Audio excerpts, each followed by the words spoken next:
మనుషులు ఒక వింత గ్రహాంతర రాక్షసిని ఏలియన్ జాయంట్ పట్టుకున్నారు. మిలిటరీ దాన్ని ఒక లోహపు పెట్టెలో బంధించి ఒక సొరంగం ద్వారా భూగర్భ స్థావరానికి తరలించింది. ఆ రాక్షసిని విచ్ఛేదనం డిసెక్ట్ చేసి దానివద్ద ఉన్న అధునాతన సాంకేతికతను సొంతం చేసుకోవాలని మనుషులు భావించారు. అయితే ఆ రాక్షసి కోట్లాది పురుగుల కలయికతో ఏర్పడిందని వారు అస్సలు ఊహించలేదు.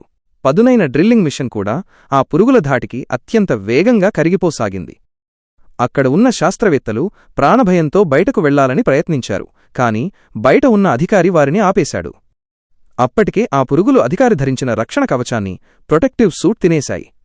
ఒకవేళ వారిని బయటకు వదిలితే అది ప్రపంచవ్యాప్త విపత్తుకు దారితీస్తుందని అతను భయపడ్డాడు.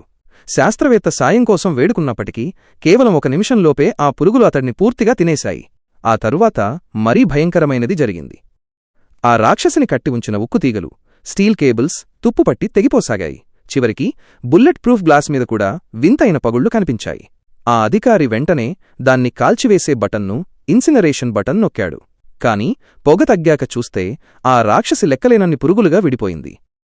భయాందోళనకు గురైన అధికారి అక్కడి నుండి పారిపోవాలని చూశాడు. కాని అప్పటికే ఆ ప్రయోగశాల పూర్తిగా సీల్ చేయబడింది. ఎవరినీ బయటకు వెళ్లేందుకు అనుమతిలేదు. ఆ పురుగులు గాజును కూడా అత్యంత వేగంగా తినేస్తున్నాయి.